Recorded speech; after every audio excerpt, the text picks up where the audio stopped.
భగవంతుణ్ణి చూడాలంటే తపస్సు చేయాలంటారు.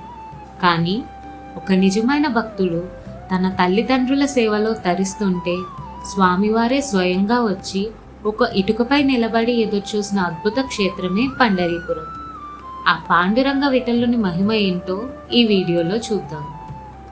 పురాణాల ప్రకారం భక్తుడైన పుండరీకుడు తల్లిదండ్రుల సేవలో నిమగ్నమై ఉన్నప్పుడు అతన్ని పరీక్షించడానికి సాక్షాత్తు శ్రీకృష్ణుడు వచ్చారు. ఆ సమయంలో పుండరీకుడు బయటకు రాలేక గడప బయట ఉన్న ఒక ఇటుకను విసిరి దానిపై నిలబడమంటాడు. భక్తుడి తల్లిదండ్రుల భక్తికి మురిసిపోయిన కృష్ణుడు అప్పటి నుండి అక్కడే ఆ ఇటుకపై చేతులు నడుంపై పెట్టుకుని నిలిచిపోయాడు. మరాఠీలో ఇటుకను విట్ అంటారు. అందుకే ఆయన విఠలుడు లేదా పాండురంగడయ్యాడు. ఈ ఆలయానికి మరో ప్రత్యేకత ఉంది. ఇక్కడ రుక్మిణీదేవి మందిరం వేరుగా ఉంటుంది. అలాగే ఆలయ మొదటి మెట్టు దగ్గర భక్తుడైన సంత్ నామదేవ్ సమాధి ఉంటుంది. ఎవరైనా సరే ఆ నామదేవ్ పాదాలను స్పృశించిన తరువాతే స్వామి దర్శనానికి వెళ్తారు. అంటే దేవుని కంటే భక్తుడికి అంత ప్రాధాన్యత ఇస్తారు ఇక్కడ.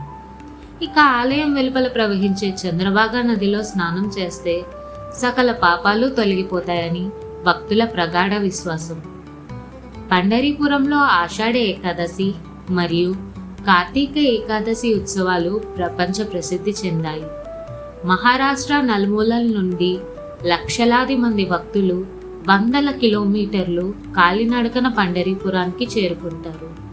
దీనినే వార్కరీ యాత్ర అంటారు. ఆ సమయంలో ఆ ప్రాంతం అంతా విఠల విఠల పాండురంగ విఠల అనే నామస్మరణతో మార్మోగిపోతుంది. తల్లిదండ్రులను సేవించడం కంటే గొప్ప దైవారాధన లేదని చాటిన ఈ పండరీపుర క్షేత్ర దర్శనం జన్మధన్యం చేసుకునే అనుభూతినిస్తుంది. ఈ వీడియో మీకు నచ్చితే లైక్ చేయండి, షేర్ చేయండి. మరిన్ని దివ్యక్షేత్రాల కోసం మన ఛానల్ను సబ్స్క్రైబ్ చేయండి.